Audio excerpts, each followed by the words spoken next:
Hello दोस्तों, स्वागत है आपका हमारे channel thought of the day में। दोस्तों, आज हम आपके लिए लेकर आए हैं एक और नई कहानी।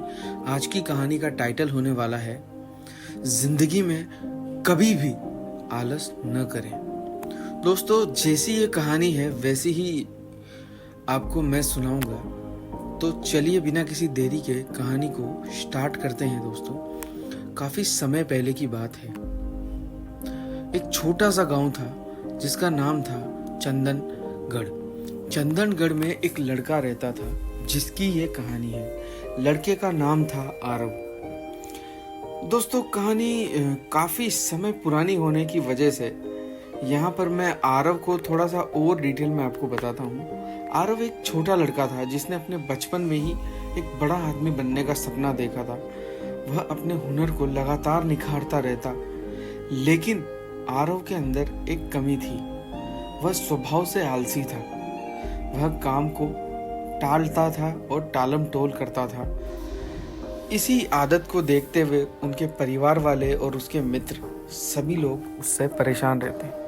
वह पूरे तरीके से प्रतिभावान था, स्कूल में अच्छे मार्क्स लाता, क्लास का टॉपर था, लेकिन जब करियर की बात आई तो वह आज करेंगे, कल करेंगे या बाद में कर लेंगे कहकर हमेशा इन बातों को टाल देता। इस बात से परेशान उसका एक मित्र जिसका नाम सौरभ था, वह सोचता कि अगर आरव इसी तरीके से अपनी जिंदगी में चीज़ों को टालता रहा तो यह जीवन में सफलता हासिल नहीं करेगा। दोस्तों, मैं आपको बता दूं, एक सच्चा मित्र ही होता है जो आपको आगे ले जाने के बारे में सोचता है। और सौरभ आरव का वो सच्चा मित्र था जो कभी नहीं चाहता था कि सौरव इतना प्रतिभाशाली होने के बाद भी पीछे रह जाए। सौरभ अपने मित्र की सहायता करने के लिए लगातार प्रयास कर रहा था। उसने कई बार आरव को समझाया, लेकिन आरव अपनी आदतों की वजह से हमेशा उसकी बात को टाल देता। एक दिन सौरभ को पता लगा कि गांव से एक संत गुजरने वाले हैं, तो उसने उस व्यक्ति से पूछा कि कौन से संत गांव में आ रहे हैं।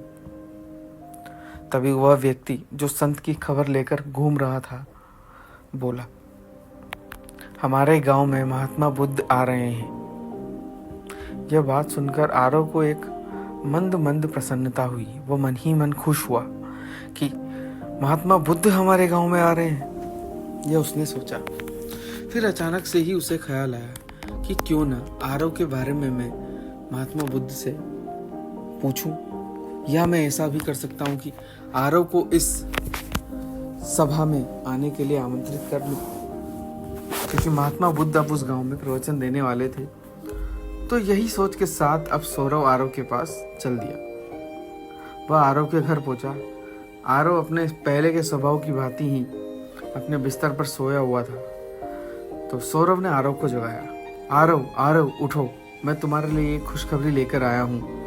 हमारे गांव में महात्मा बुद्ध आए हैं, चलो तुम भी मेरे साथ उनका प्रवचन सुनने चलो। एक बार दो बार तो आरव ने मना किया, लेकिन बहुत बार पूछने के बाद आरव राजी हो गया और महात्मा बुद्ध के पास चला गया। सौरव के बार बार समझाने के बाद आरव ने महात्मा बुद्ध के सामने अपनी समस्या रखी। आरव बोला कि प्रभु, मैं हमेशा अपने जीवन में सफलता हासिल करना चाहता हूँ, लेकिन बचपन से ही मैंने इसके लिए बहुत ज़्यादा प्रयास किए हैं। जब मेरे प्रयासों के कारण मुझे सफलता नहीं मिली तो मेरा स्वभाव ऐसा हो गया कि अब मुझे किसी भी काम में मन नहीं लगता और हमेशा आलस आते रहते हैं। तब महात्मा बुद्ध ने आरव की समस्या को सुनकर आरव से कहा कि आरव, तुम्हारी समस्या का समाधान तुम्हारे अंदर ही है, तुम्हें बस उसे पहचानने की ज़रूरत है। जाओ सामने बैठो, मैं आज सभी को एक कहानी सुनाता हूँ जिससे आरव की समस्या का समाधान हो जाएगा। तो दोस्तों यहाँ पर आरव अब सामने बैठ गया और महात्मा बुद्ध ने एक कहानी सुनाना शुरू किया। यह कहानी एक राजा की थी। राजा ने अपने राज्य में एक बहुत बड़ा उद्यान बनाया और उद्यान की रखवाली के लिए उसने एक प्रतिभावान व्यक्ति को चुना जो उस उद्यान का ध्यान रख सके ताकि उसकी सुंदरता हमेशा बनी रहे। जब राजा ने उस व्यक्ति को चुना था तो वह एक प्रतिभावान व्यक्ति था, लेकिन आरव, वह व्यक्ति स्वभाव से बिल्कुल तुम्हारी तरह ही था। वह जब उद्यान में आया था तो उद्यान बहुत ही हरा भरा और खूबसूरत था। उसमें पुष्प खिले हुए थे और सभी तरफ पंछी उड़ रहे थे। इस वजह से उद्यान की खूबसूरती देखने बनती थी। लेकिन आरव, वह व्यक्ति जो उस उद्यान की रखवाली के लिए रुका था, वह स्वभाव से आलसी होने के कारण वह उद्यान की देखभाल को हमेशा टालता रहता कि मैं आज पानी नहीं दूंगा, मैं कल कर दूंगा, मैं पेड़ों की कटाई छटाई कल कर दूंगा। इस तरह कुछ दिन बाद राजा ने देखा कि उद्यान की खूबसूरती धीरे धीरे कम हो रही है। राजा ने उस व्यक्ति को बुलाया और कहा कि देखो, तुम्हारे होने के बावजूद भी उद्यान की खूबसूरती धीरे धीरे कम हो रही है। तो वह व्यक्ति बोला, महाराज मुझे क्षमा करें, मैं आगे से उद्यान की पूरे तरीके से ध्यान रखूंगा और इसकी खूबसूरती को बढ़ाने में भी सहायता करूंगा। राजा ने उसे मौका दे दिया। 1-2 दिन फिर से सफाई करने के बाद वह व्यक्ति बिल्कुल वैसा ही हो गया जैसा पहले था और उद्यान की खूबसूरती और घटने लगी। इस बार राजा ने उस व्यक्ति को फिर से बुलाया और कहा कि देखो, तुम अपने काम को सही से नहीं कर रहे हो, तुम्हारा ध्यान इस काम में नहीं है, अन्यथा यह सुंदर उद्यान इस तरीके से वीराने में बदलता हुआ नहीं दिखता। यह बात सुनकर वह व्यक्ति फिर से माफ़ी मांगने लगा और हाथ जोड़ने लगा और बोला कि महाराज मुझे एक मौका और दें। और इस बार उस व्यक्ति ने राजा की बात पर अमल किया और उस बात की गंभीरता को समझा। उसने समझ लिया कि अगर वह यह काम नहीं करेगा तो वह जीवन में असफल हो जाएगा, उसके परिवार को खाने के लिए पैसा नहीं होगा और खाना नहीं होगा।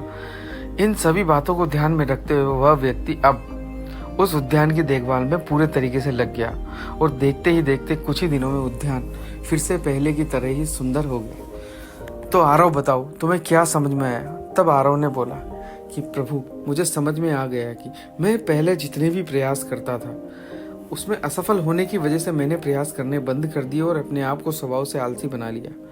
जबकि अगर मैं अपने भविष्य की चिंता को सोचते हुए अभी प्रयास करूं तो मैं आगे अपने जीवन में सफलता प्राप्त कर सकता हूं। यह बात सुनकर महात्मा बुद्ध ने उससे बोला, बिल्कुल सही आरव। और इसी बात से सौरभ, जो आरव का मित्र था, उसे भी बहुत ही प्रसन्नता हुई। अब वह वहां से प्रसन्नता के साथ अपने घर चले गए और आरव ने अपने जीवन में एक नया लक्ष्य बनाया और उसके लिए लगातार प्रयास करने लगा। कुछ ही दिनों बाद आरव की जिंदगी खुशहाल हो गई और वह अपने जीवन में ऊंची सफलताओं पर चला गया। इस बात से सौरभ बहुत खुश हुआ। तो दोस्तों, यहाँ पर अगर आपके पास भी सौरभ जैसा एक अच्छा दोस्त है तो आपकी सफलता निश्चित है। और इसी के साथ अगर आप भी जीवन में आलस करते हैं तो आपको आज ही अपने आलस को त्यागना होगा, अन्यथा आप भी आरव की तरह ही एक आलस्य के अंधकार में चले जाएंगे जो आपको असफलता की ओर ले जाता है। उम्मीद करते हैं दोस्तों आपको आज की ये कहानी पसंद आई होगी। हम लोग ऐसी ही कहानी आपके लिए आगे भी लेकर आते रहेंगे। आज के लिए इतना ही। जय हिंद, जय भारत।